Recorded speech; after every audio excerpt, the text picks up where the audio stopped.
right. So again, want to welcome everyone to Environmental Fridays. This is season 9.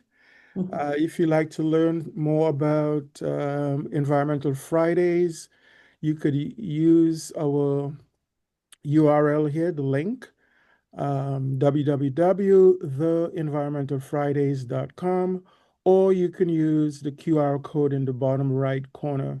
Environmental Fridays, it is personal. So I want to start off this morning. Is everybody seeing my screen? Yes. So I want to start off this morning by asking a couple of questions. One is, did everyone, or did some of you anyway, see the moon on Monday night?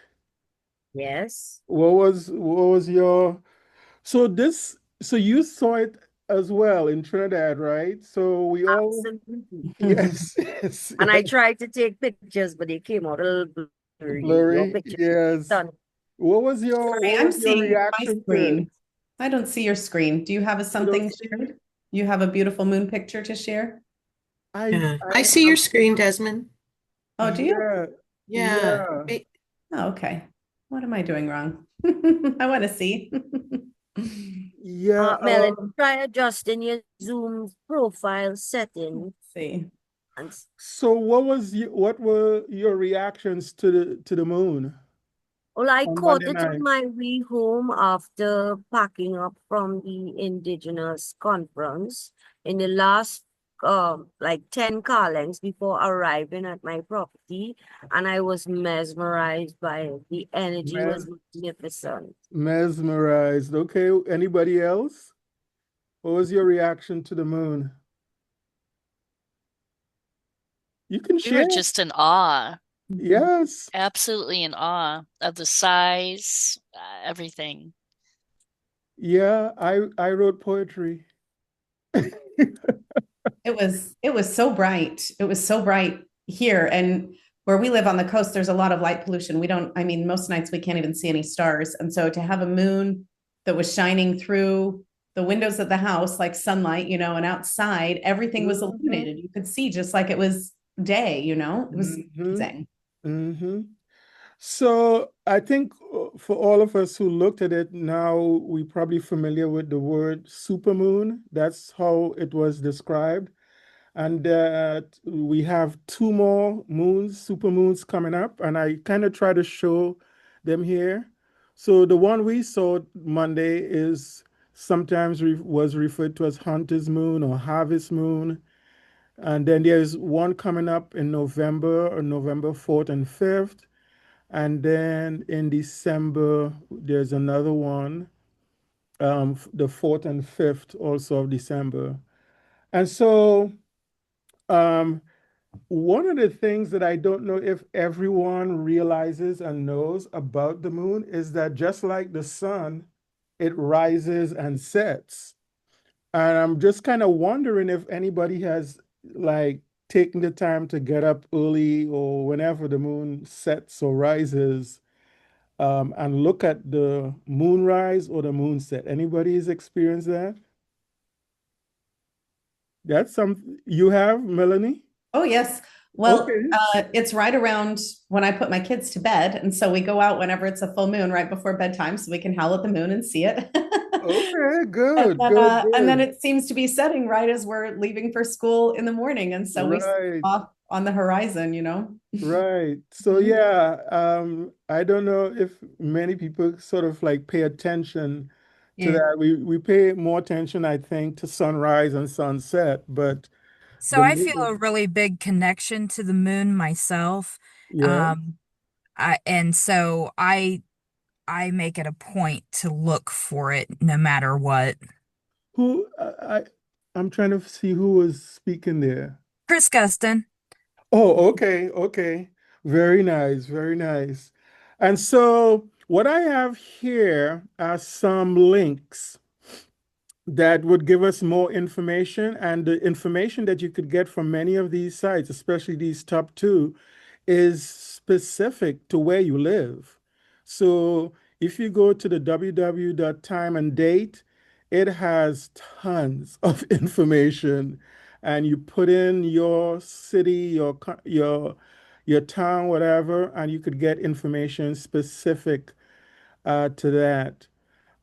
So it has a link to information about the moon, the different phases of the moon, the times of the moon set and the moon rise, astronomy on the astronomy at this same website. I think they were announcing that there might be a comet coming in on October 20th that we might be able to see. So there's a lot of information there. If you're really interested in the moon, planets, stars, these are some website links here that would help with it. So time and day, Wikipedia, of course, and then Earth Sky, NASA also has information. There are lots of different sites, but just wanted to coincide that with what we witnessed this past Monday, what's coming up, and what Melanie might be touching on with a nature-based schooling. All right. So moving on.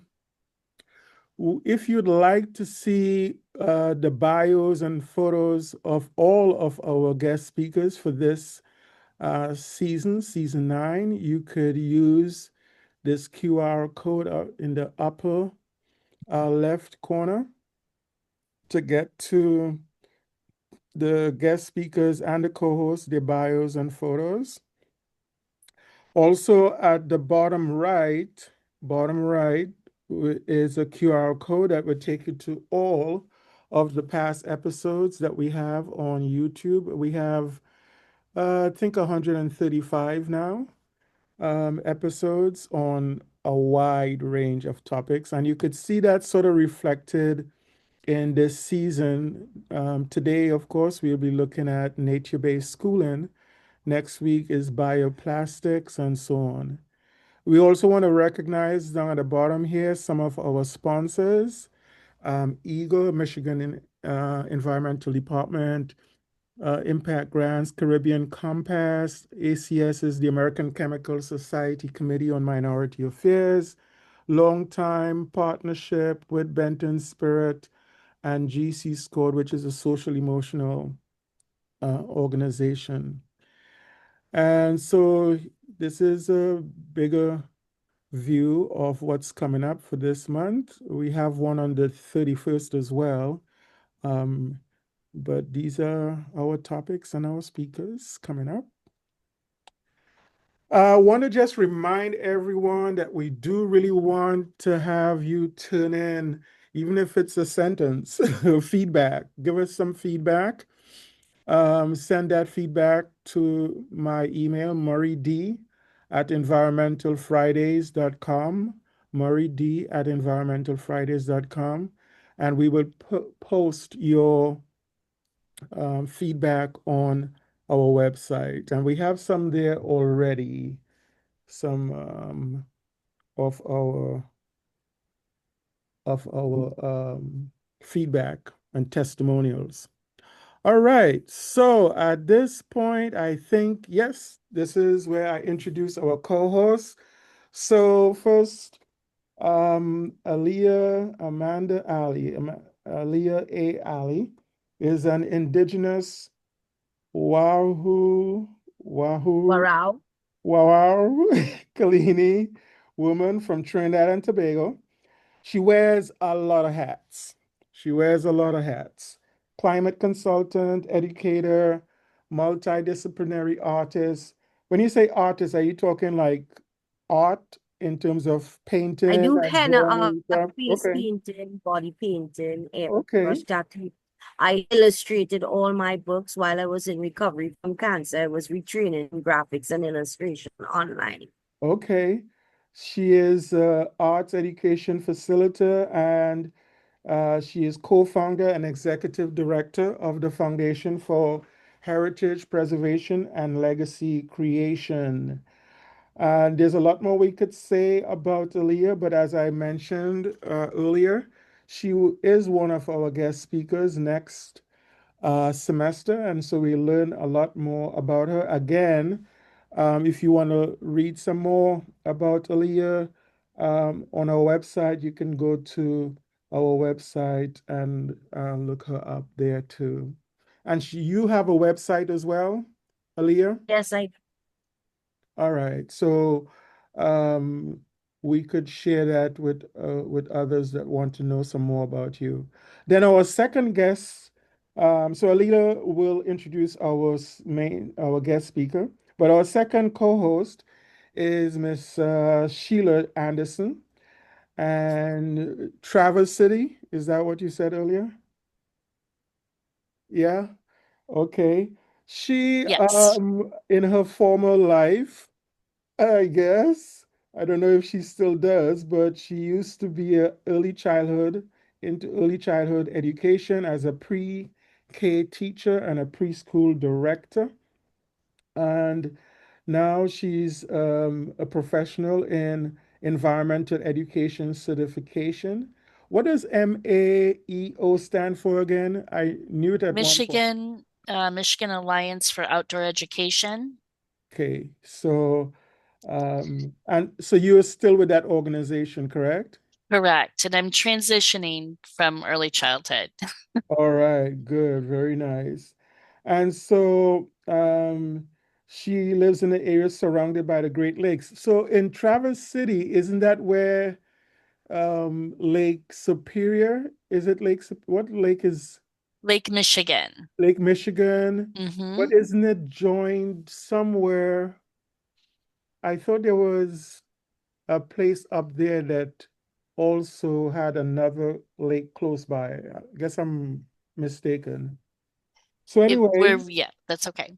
yes. So anyway, she is surrounded by the Great Lakes, and you will find her out swimming, hiking, kayaking, nature walking and looking for rocks and fossils and stuff like that. So we have two really interesting co-hosts, experienced, and you will hear from them here shortly.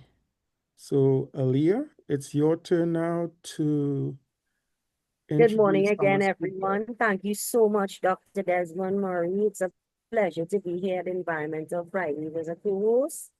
It is also my distinct honor and pleasure to introduce our guest speaker today, Miss Melanie Stefanovic. She's a PhD and co-founded the Coco Plum Nature School in 2020. After 2 decades of teaching and leading in traditional schools, Coco Plum provides nature-based programs for toddlers through 5th grade, community outreach, and parenting support. Melanie is passionate about normalizing nature-based education, challenging the status quo of indoor screen-bound learning. Under her leadership as executive director, Coco Plum program enrollment has grown from 12 to over 150 children in only 5 years. Additionally, Melanie has consulted in school leadership development programs at Florida Atlantic University, the University of Louisville, and 3 large school districts in Florida. Her personal joys include practicing yoga, swimming at the beach, and traveling to the mountains to hike. Thank you very much, Aaliyah. Thank you, Desmond, and thank you, Sheila, for being here. I feel so honored to be in your company and have these amazing co-hosts. And now as the screen's not shared and I see all the amazing people joining in, I'm so glad everybody's here. I'm going to hopefully share my screen. All right. Is it there? Do you see Yep, the potential we in got front of us? it. Okay, terrific. got it. Thank you very much. Thank you very much. All right. All right. And I feel so honored to be with you, Aaliyah and Sheila, with your backgrounds and your nature school interest and your preschool and education and environmental education interest. I think this is quite the trio this morning. I'm excited to be in discourse with you. So I'll begin this morning. Let's see if I can. Yep, there we go. I'd like to begin this morning the way we begin many of our meetings with parents, the way we begin orientation night at the beginning of the school year at Coco Plum Nature School. Anytime we have guests on campus, we always begin with our land acknowledgement. And so I'm coming to you from what's now called Delray Beach in a state now called Florida, in a nation called the United States of America. And what we always try to do is just remember where or who and what this land was before we came here and before it was inhabited the way it is now and the way it is named now. So I'll read to you our acknowledgement statement, our land acknowledgement. At Coco Plum Nature School, we acknowledge that we inhabit colonized land, now known as Delray Beach, the ancestral home of the Yega and Tequesta peoples. And that Coco Plum has been established in part through traditions and practices of Indigenous peoples of North America. We acknowledge the privilege we have exercised to attain and use knowledge of ecological and environmental sciences. We acknowledge all of the lives of the animals and plants of the past, present, and future Delray Beach. And we pledge humbly to continue our learning journey.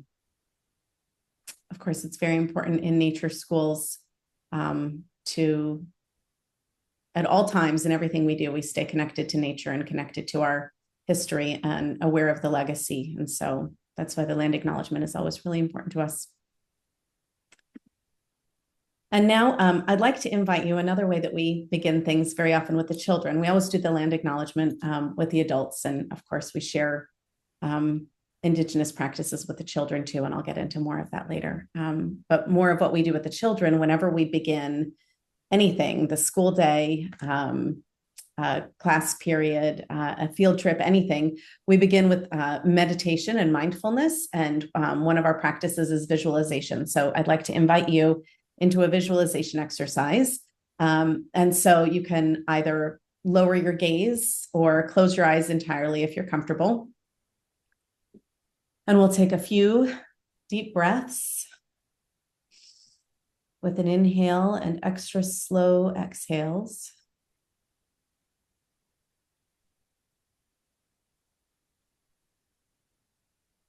Extra slow exhale.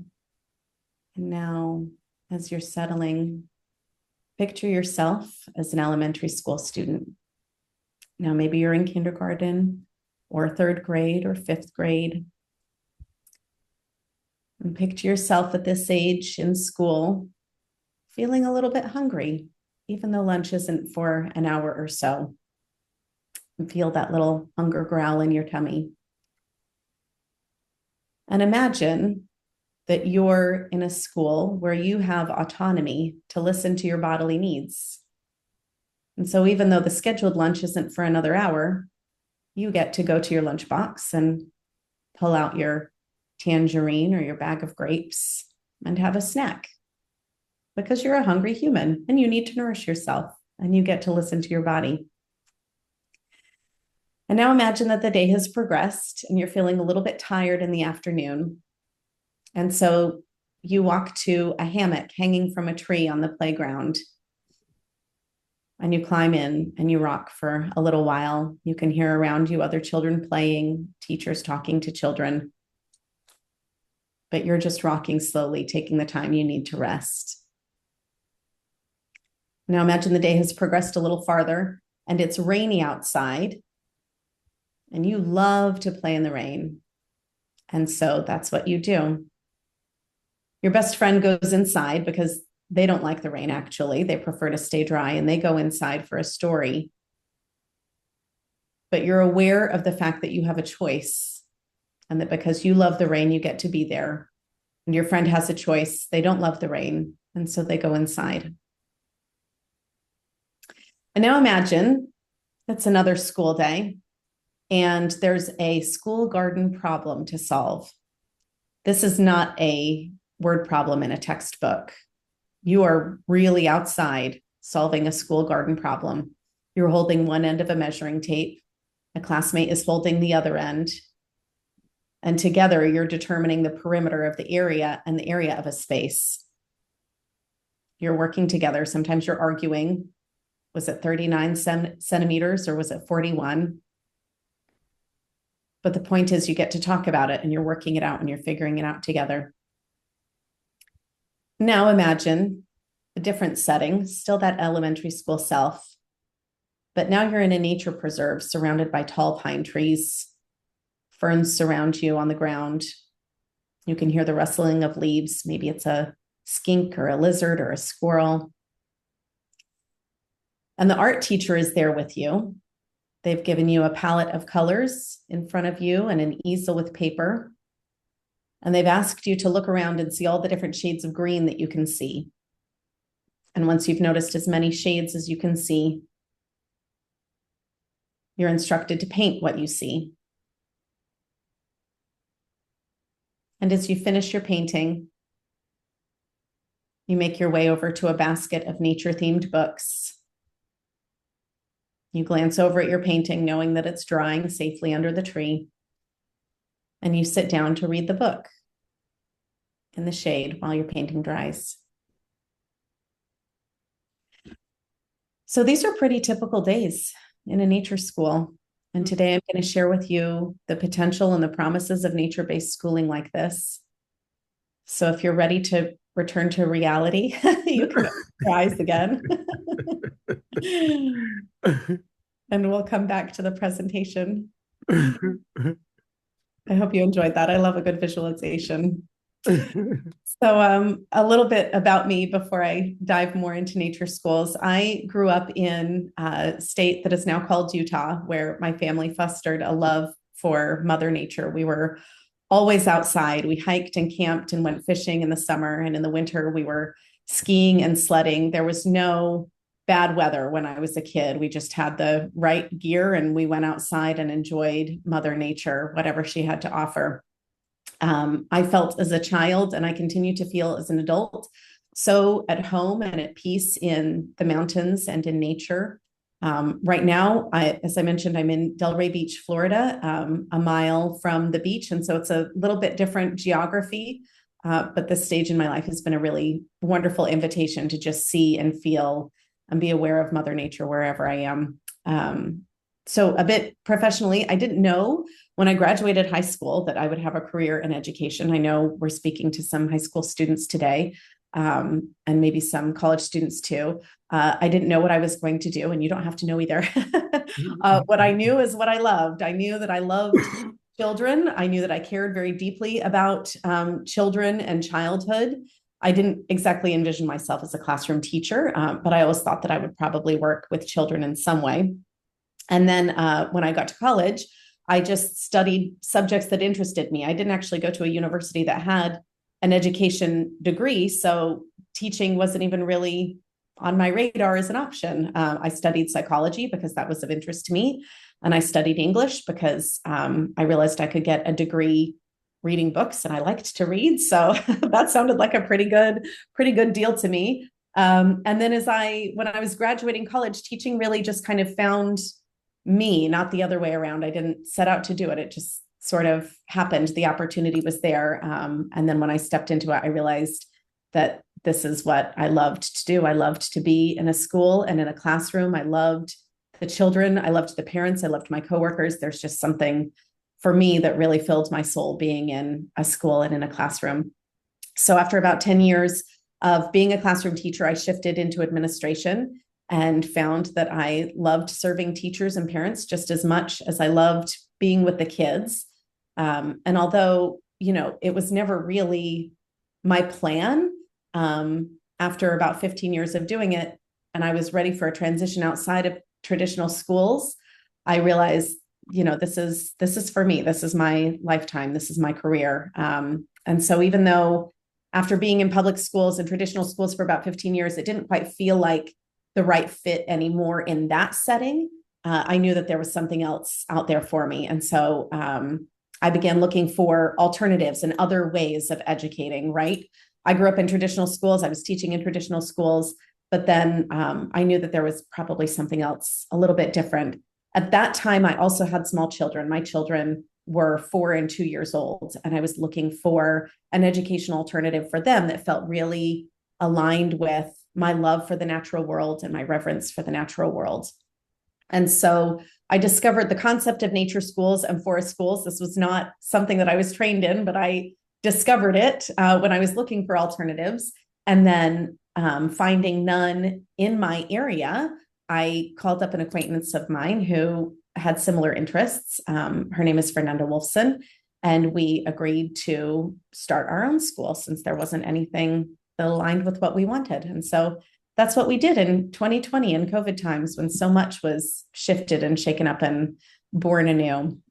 So at that point in 2020, I had never been to a nature school. I had never formally studied them. Maybe there was like one sentence in a textbook at one point about Finnish nature schools, but I had zero firsthand experience of this. So I went into founding Coco Plum with what I had learned about school administration from my degrees, and what I had read about nature schools in books. And we began this really beautiful work of starting a nature school and now witnessing it thrive. It's been incredible.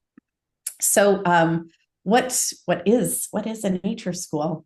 I think from our visualization exercise and from the name itself, you can probably build a definition of nature school in your mind. But what I'm going to do for you is stop talking for a minute and just scroll through some pictures of pretty typical activities at Coco Plum Nature School. And I'll let the pictures do all the talking so you can craft in your mind your own definition of nature-based schooling or nature school, just based on what you see.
All right.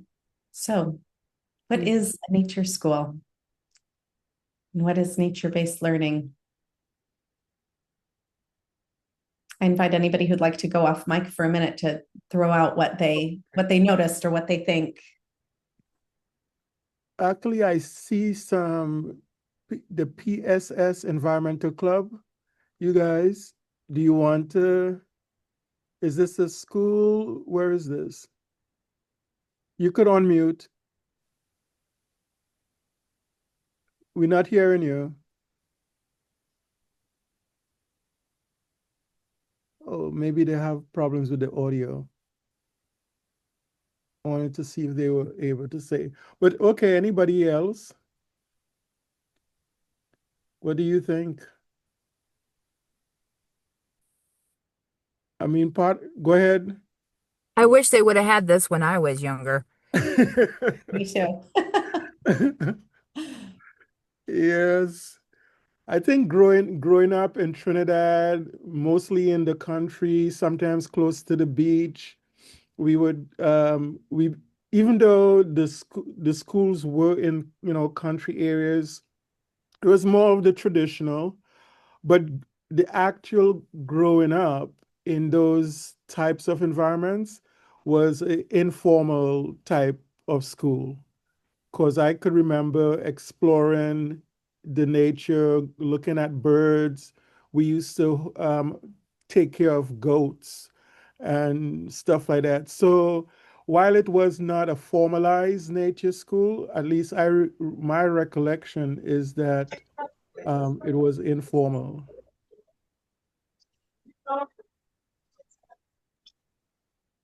Anybody else? Yeah, I think I would agree with you, Dr. Wait, are you there? Are you hearing I'm me? here. Yeah, we are hearing you, Len. Okay. Yeah, I think I would agree with you, having grown up in a similar environment, and Right. maybe at least a half a generation before you did. But certainly, we were so involved in activities at school, from gardening and little things that we do. Uh, was much closer to real living than many schools today, it seems. Mm-hmm. Mm-hmm. Mm-hmm. So I the see in the chat the Environmental Club wrote just yesterday, right. beach cleanup for the development of a turtle sanctuary in Portmouth, Dominica. Dominica, that's one of the islands there in the Caribbean. Yeah. That's cool. I wish we could have actually heard their voice too, but this is good. This is really good. It's beautiful. I love it. It Yeah. makes me think of sustainability for the future of the world, and children are learning it at such an early stage. It makes me think of the gifts that God has given us right here on this earth, soil, dirt, gardening, the sun. I saw the children just laying there and finding peace within themselves. I mean, it's so many different levels to what the photos show. They say a picture says 1,000 words. And I was just racing with different ideas. But at the end of the day, I saw happiness. I saw exploring. I saw all the things that they tell us we need to do in school, from reading to exploring to math, probably. I mean, being able to touch the soil, it means something to be grounded. So it's so much, like I said, these pictures, 1,000 words.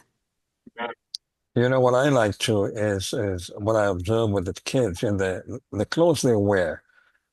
It's everything just seems so natural. Right. The way they would be when they're at home, running around in the yard and doing things. Yes. Mm-hmm. And I'm curious, how large is the school? How many students? Mhm. And where exactly is it in Florida? Yes. So we're in Delray Beach, Florida. It's on the Yeah, east okay. coast toward the I live in Florida. I mean, Oh, okay, do you? Okay. I'm in Trinidad now, but I live in Central Florida. Oh, okay. Wonderful. Yeah. But yeah, that's great. And what kind of an environment do these kids typically come from, as far as we can tell? Yeah, wonderful. Thank you for that question. So the school size is there are 50 children in the school this year.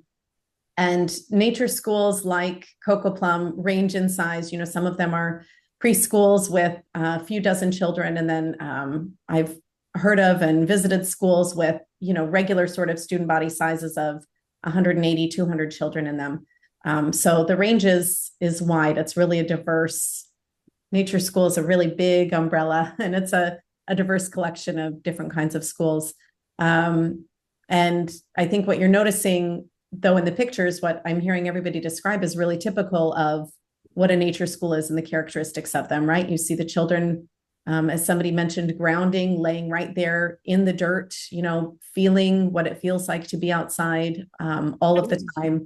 They're very natural themselves, right? It's not just about being immersed in the nature, but they're in alignment with their own natural rhythms and their own natural way. It's very natural for a child to lay in the dirt, to paint mud on their faces, to, hold a lizard, to feel the rain, to munch a flower that they know is an edible flower. These are all very natural things. And until we sort of denature children in through socialization, whether it's in their own homes or in schools or just out, kind of in their community, however their community conditions them, children, before those things happen, they are very natural and aligned with nature, and until we kind of, as adults or society, sort of take it out of them. So I think that that's what you were seeing in these pictures and what I heard people mentioning.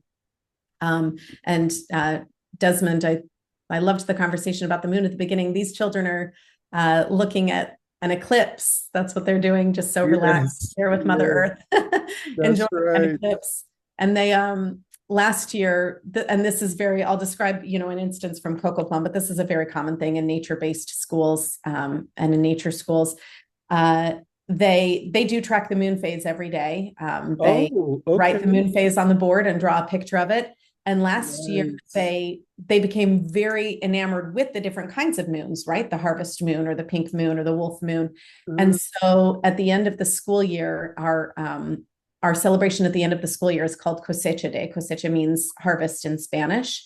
And it's our celebration where we harvest, metaphorically harvest all of the seeds that we planted during the school year. And their presentations, they felt so connected to the moon last year. Their presentations for their Cosecha Day celebration were all to do with the moon. So in 9 little groups, they did a presentation on the 9 full moons of the school year, right from September through May.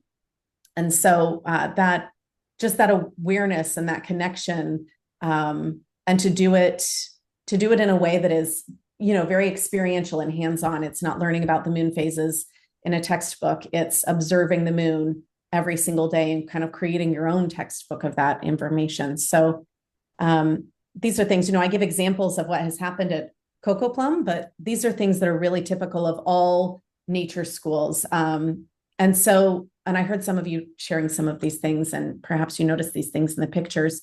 These are sort of the 4 main characteristics of what you might call a nature school or nature-based education. Nature is always, of course, the organizing concept, meaning the materials are repurposed or reused, or they come from nature. The instruction revolves around nature. And so if there's an opportunity to learn about the concept of migration with the migratory birds that we see there in the trees above us, then that's what we learn about, right? Nature is guiding all of our curricular and material kinds of decisions.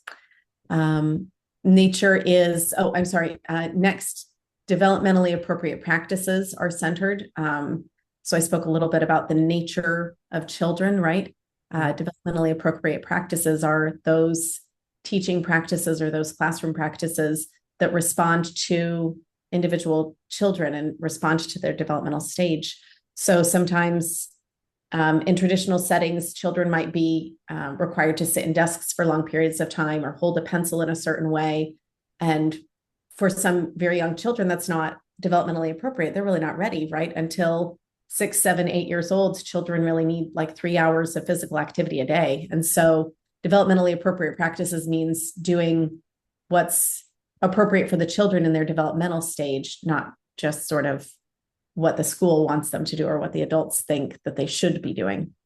The third characteristic there that all nature-based schools share is the principles of environmental education guiding decision-making, all the way from the materials in the classroom to administrative decisions, right? For me as a school administrator, this means that, even when I'm sending an email or, getting some information, like asking ChatGPT to do something for me, I'm always conscientious that all of that is stored in a cloud somewhere, and that uses energy to keep those systems cool, that uses water to keep the cloud systems cool, right? And so we're even conscientious about not sending a message if we can just have a face-to-face conversation with someone, not taking more pictures than we need to. We do take pictures to document the learning of the children because we don't have tests or quizzes or anything like that, but to be really conscientious of even things like our technological footprint. And then finally, the fourth characteristic that all nature schools share in common is this connection to nature and environmental stewardship. It's a process, it's the way we do things, but it's also our end product, right? It's our means and our end. We're hoping that our children, when they graduate, wherever they go, whatever they do, that they will carry with them the knowledge and skills to be conservationists and activists and environmentalists.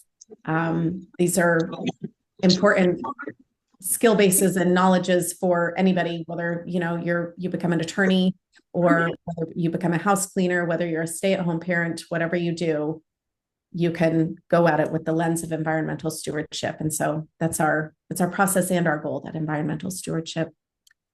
I think maybe I'll just keep going. What do you think, Dr. Murray? And then we can do a Q&A at the end. Is that? Yes, okay? That's fine. Go ahead. Okay, thank you. Mhm.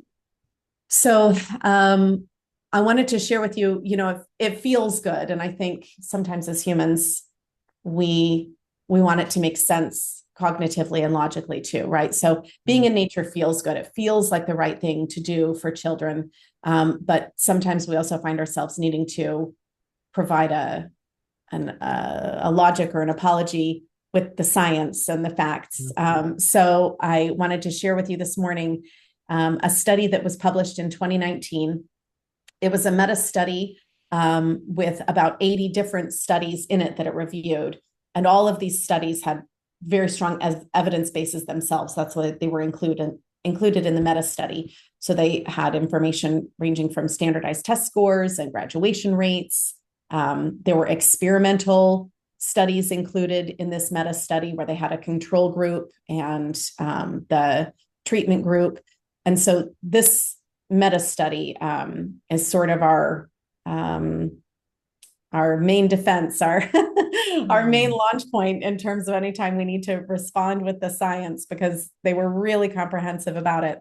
They included forest schools and nature schools, nature center programs, outdoor therapeutic settings, all of these different sorts of settings.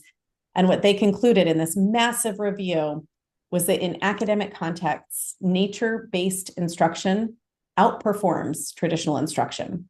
So in other words, we have really strong evidence that children at nature-based schools, where they're spending half their day outside, half their day playing in the mud, rocking in a hammock, reading a book under the tree, they actually do better academically than children in academically focused schools.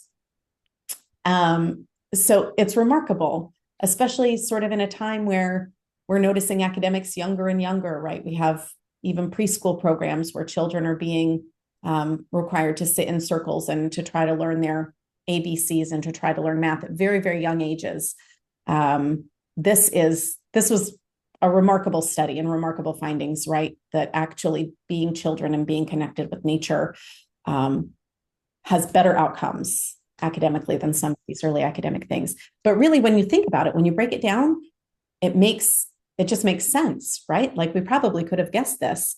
Nature and green surroundings, looking out a window, I'm looking out a window now at the breeze and the trees and the green, that immediately stimulates my executive functioning processes in my brain, my working memory, my attention.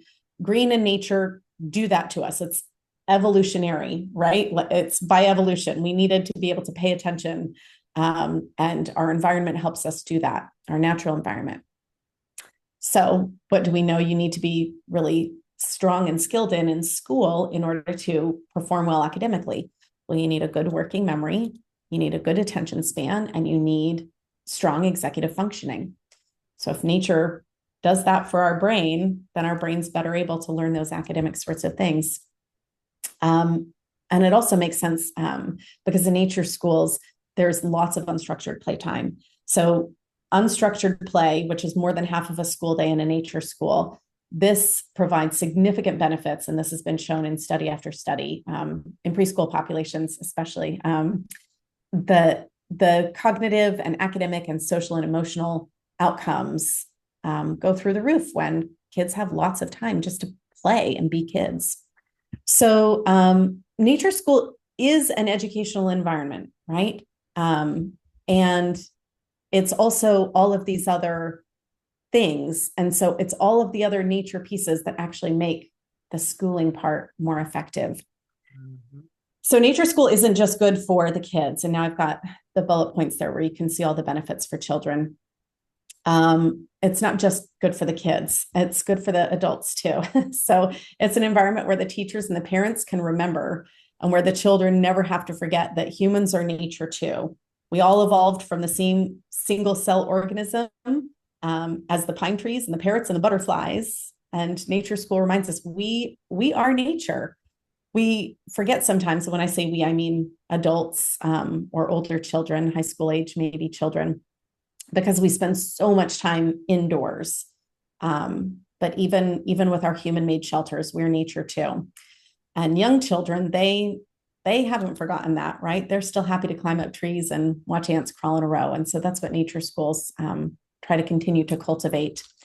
Nature schools are also a great place to pass down the wisdom of groups of people who weren't as disconnected from nature as we adults in industrial societies are today.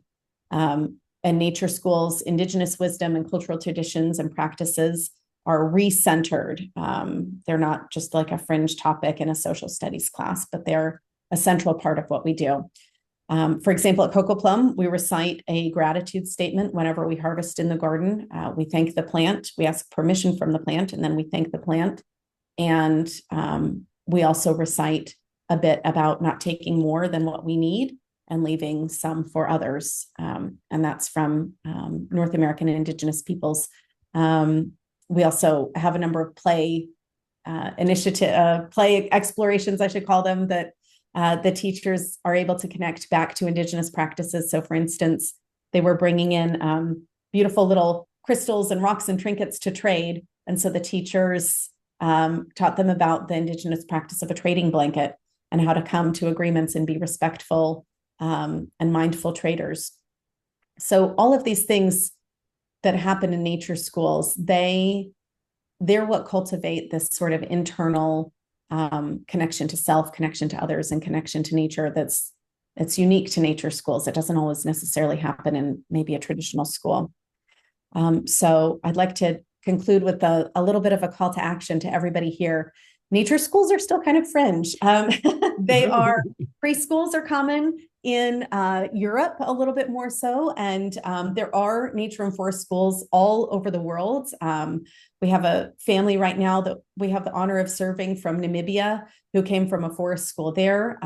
We have a family from Ecuador who came from a forest school in Ecuador. So they exist everywhere, but they're certainly not the norm. And that's where everyone here today comes in. There are so many possibilities and a lot of potential for the future of nature schools and nature-based schooling. Even just in the last 25 years in the US, they're really proliferating. There's momentum for them. And so the call to action to student teachers would be to, go into a nature school during your practicum and learn and experience what that's like, because those things you could take into your own classroom, whether it's a nature-based classroom or a traditional classroom. If you're a professional in any other field, there are ways to come in and be involved. We have construction workers coming in and teaching the children woodworking, and we have all these conversations about sustainably sourced wood that we work with and repurposed wood. We have a coding teacher coming in.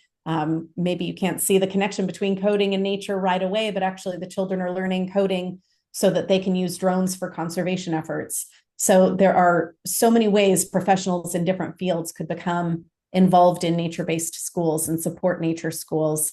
It's really, you just have to reach out and ask the question. Nature schools, many are nonprofits. And so, I encourage you, if you've got a nature school in your area, reach out. They might need board members. Nonprofit organization, the business organization of a nonprofit is much more aligned for a nature school in many cases than a for-profit organization, but that means they need volunteers to help them out to achieve their nonprofit goals. And so you can always reach out in that way. Our directors have been medical doctors and artists and authors, podcasters. It doesn't really matter what field you come from, the nature school needs you and your expertise.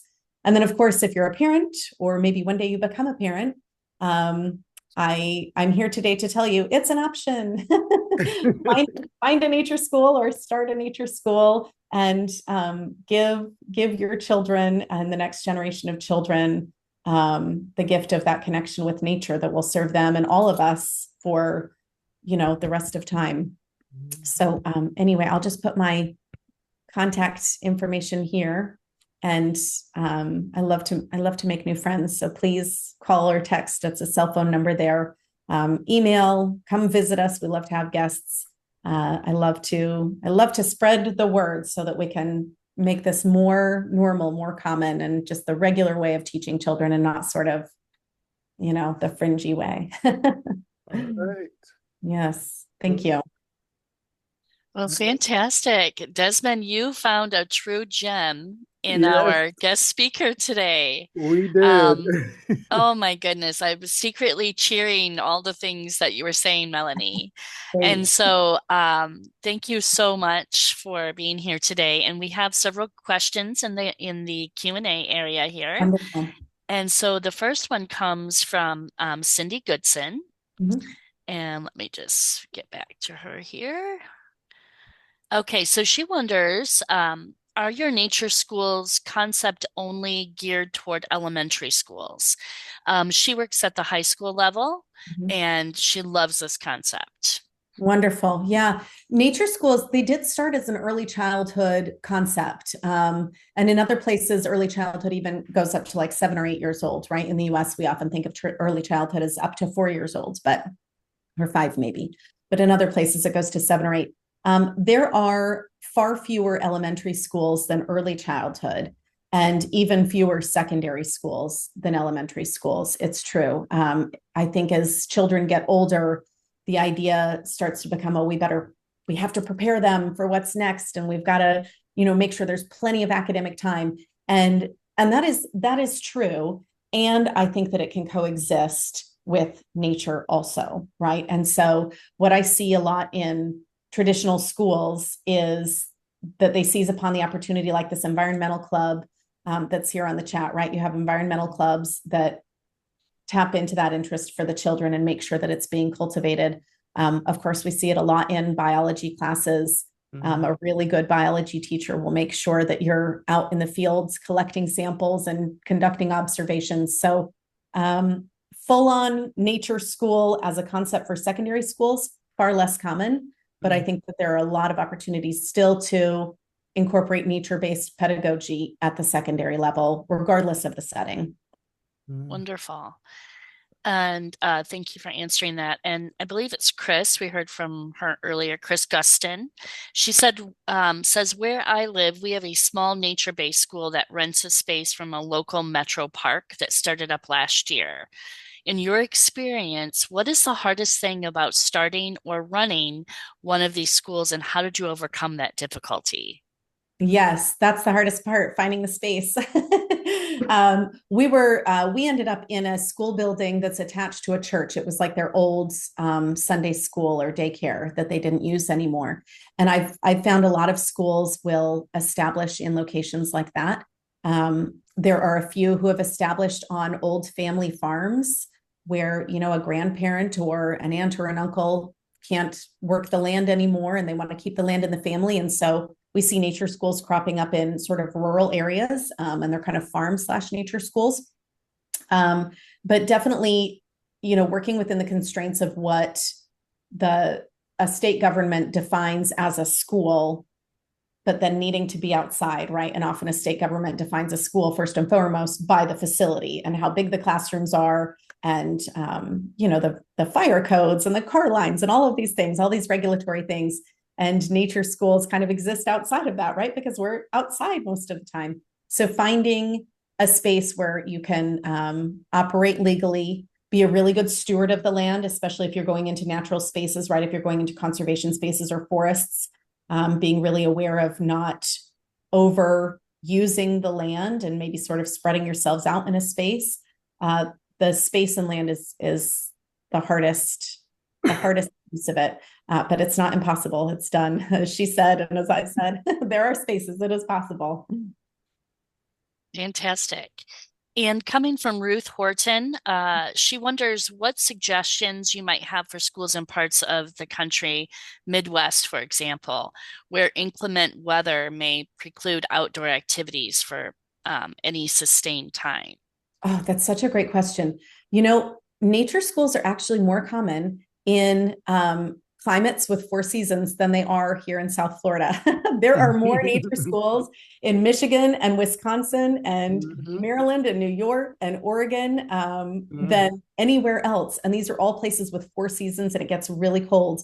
And my favorite quote is, there's no bad weather, just bad gear. You just, you make sure you've got a place to build a fire where everyone can gather around, and everybody comes with a change of wool socks and plenty of layers. And it's possible. Lots and lots of folks do it.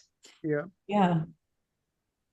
I'm excited to say here in Michigan, daycare or childcare licensing is now recognizing nature preschools. Yes. And the new rules that just came out allows for more of that to occur. Of course, they still feel the need to regulate it, basically for the safety of the children, I like to say.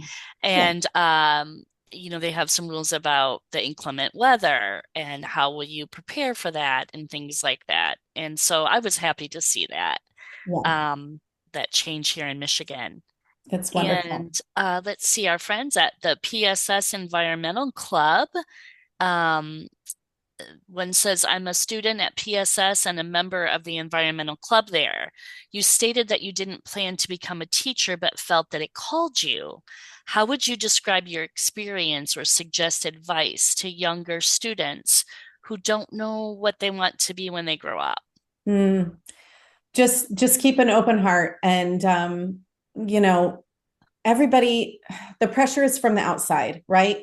Your parents are going to want to know what you're going to do with that degree that they paid tuition for, or your teachers mean well, right? They're encouraging you. What do you want to be when you grow up? What are you going to study? Where are you going to go? Everybody means well. They want you to feel supported and optimistic, but it can feel like pressure. It can feel like you're supposed to know what to do. And I promise you, most folks do not. It's more rare that somebody knows what they want to do when they're 18 years old and then they stay in that career forever than the opposite. So receive their encouragement, and then for your own self, know that you can keep an open heart and an open mind, and the right thing will find you. You read the books that interest you and join the clubs that interest you and make friends with people who have similar interests as you, and the right path will find you. You don't have to go forcing it or searching for it. It will find you. Mhm. That is great advice. I see Len And has his hand up. oh, okay. Sorry, I did not see that. Thank you. Oh, that's all right. That's okay. Um, this is very interesting, and it's more interesting to me because I have a feeling that a school like this will do a far more remarkable job for neurodivergent children. Hmm. And the reason I even think of that is because I have two neurodivergent granddaughters, Hmm. age 9 and age 5. And I see this. Grandma does a lot of babysitting and take them to their therapies and school and so on. And my daughter, the mother of the kids, um, is often receives reports from the teachers.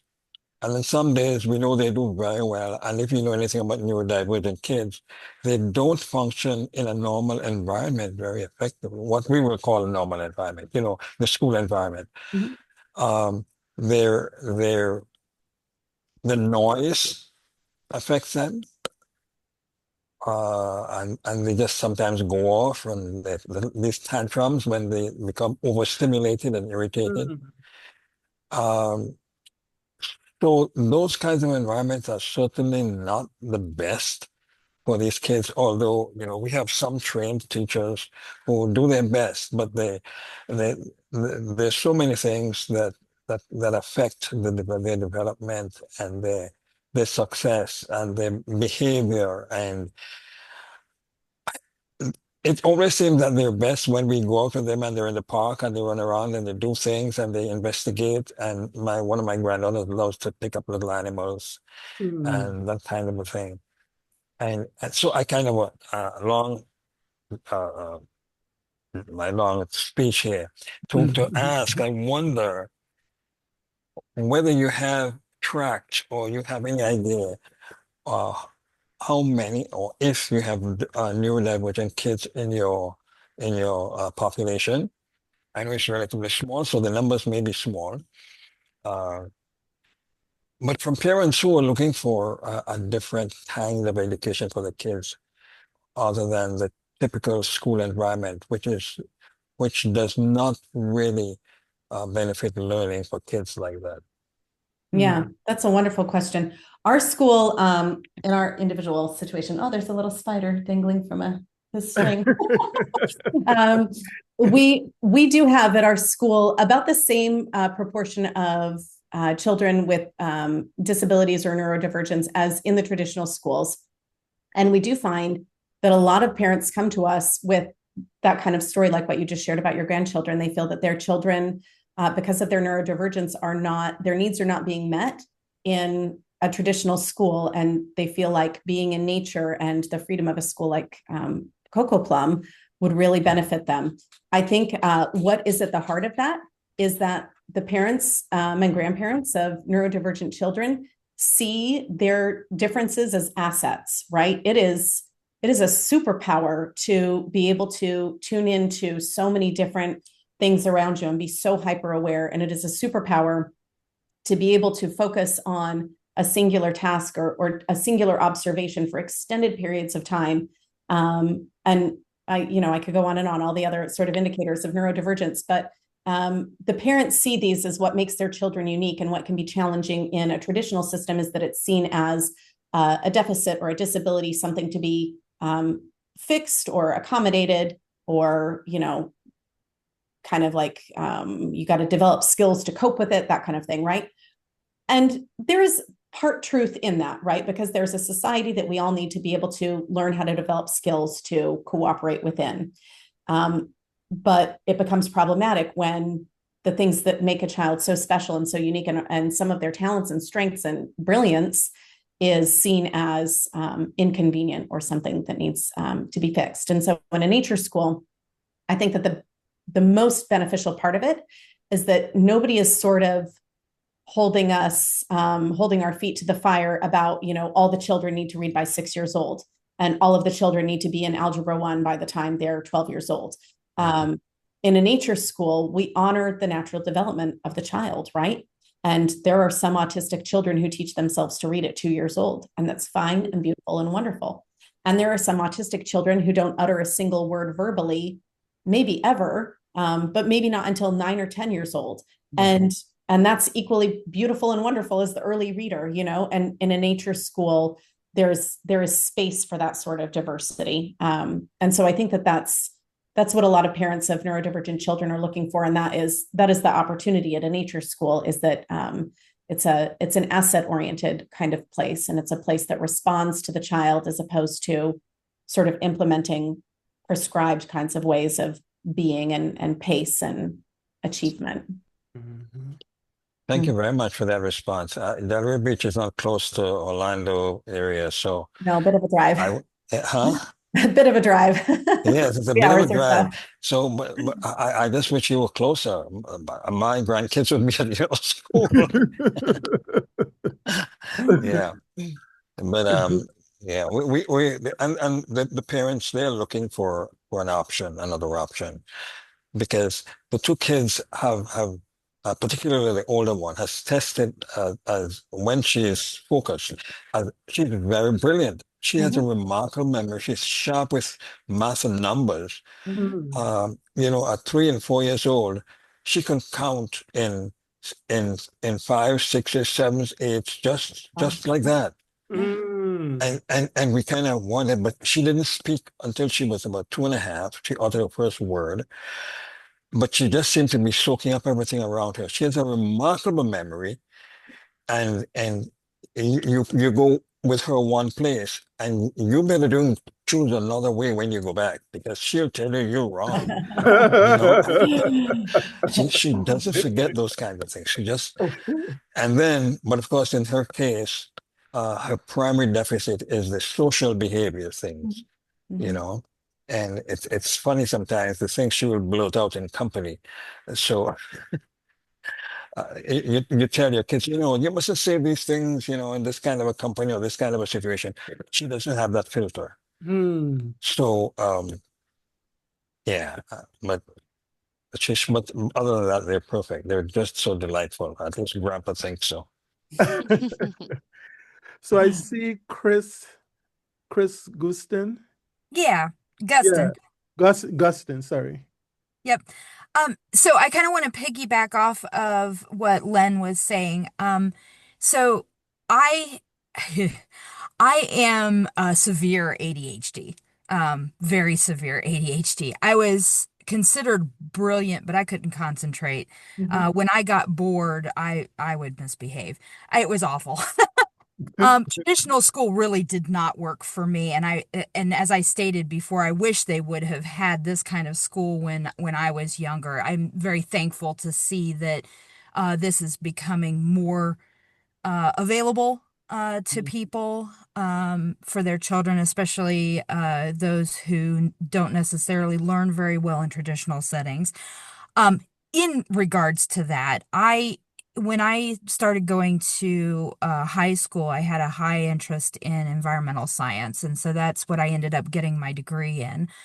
Um, I I wish they would have had more activities at night because I was also very interested in astronomy. I had a lot of interests, a lot of science interests.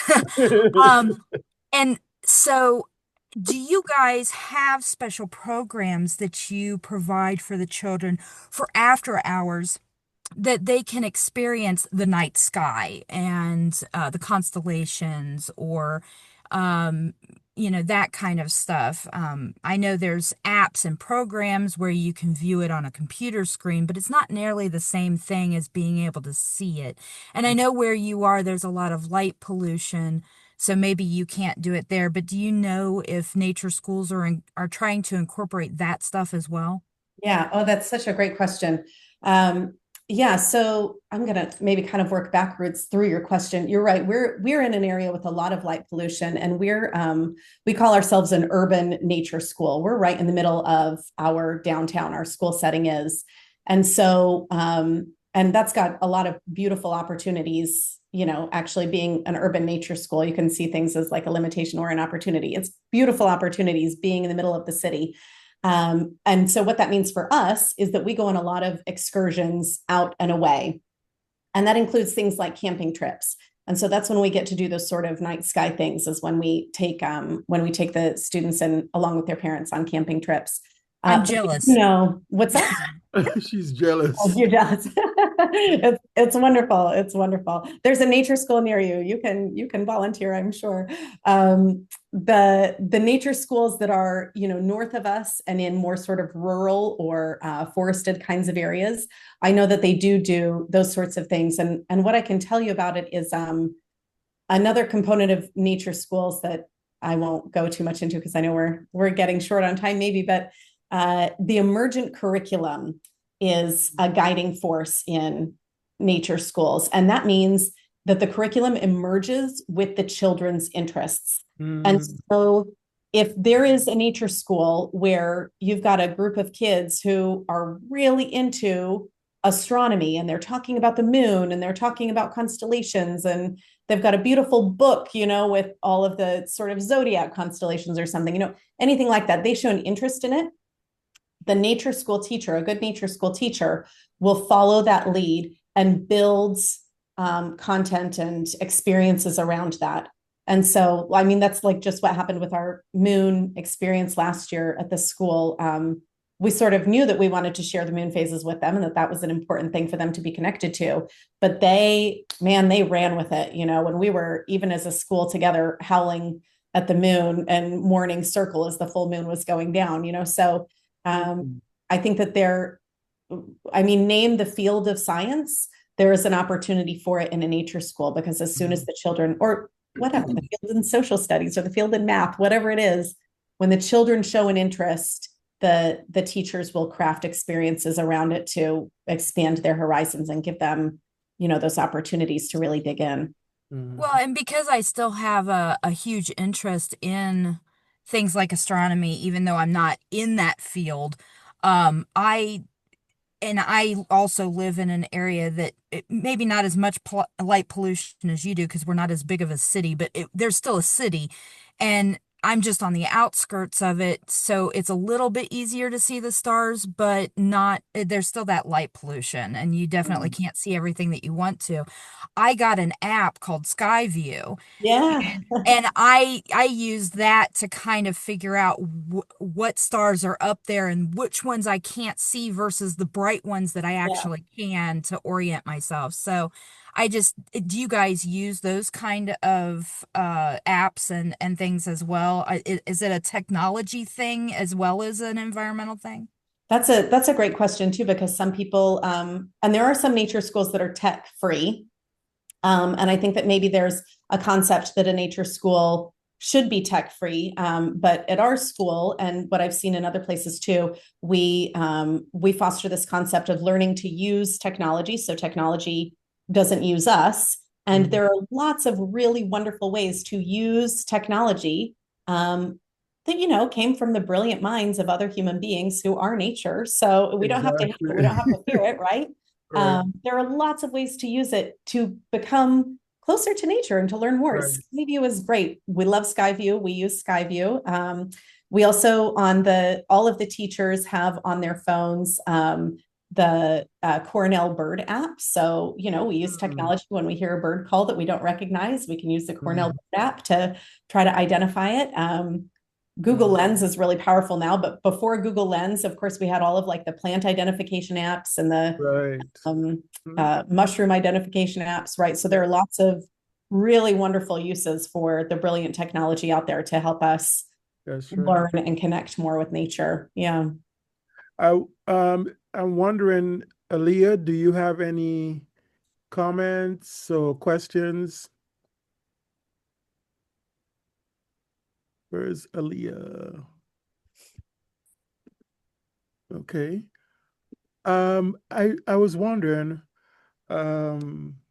Melanie, does it even make sense to have textbooks for nature schools? Because it seems like it has to be something organic that's individual interests. What's your thoughts about that? That's a terrific question.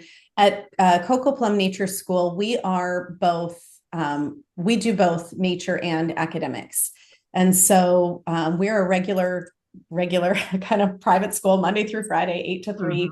And the children do, as they get older, not necessarily at the kindergarten or even in some cases first grade level, but as they get older and they show a readiness for academic content, they do direct instruction in math, reading, and writing. Okay. And so they do not have, they don't have reading textbooks, like sort of those big anthologies of short stories with like, you know, you read 4 or 5 pages and then answer the questions at the end. They don't have that. Their reading instruction happens with, you know, like real texts, books that they're interested in. And then also a phonics-based program. And then their math program, we do have workbooks and textbooks for that.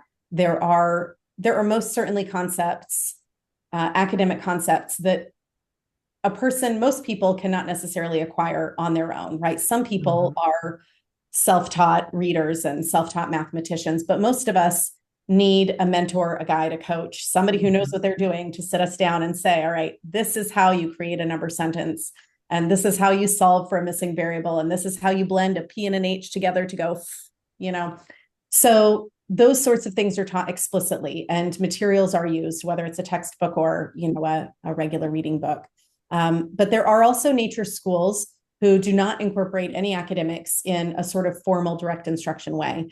Lots of nature schools are part-time programs where the children will go for their nature immersion and their play in the forest from 8 to noon each day. And then the afternoon is when they might go to a homeschool group or a more traditional kind of setting for their academic instruction in other ways. So it happens in all kinds of different ways in nature schools. And Cocoa Plum is an example of how we've kind of blended both.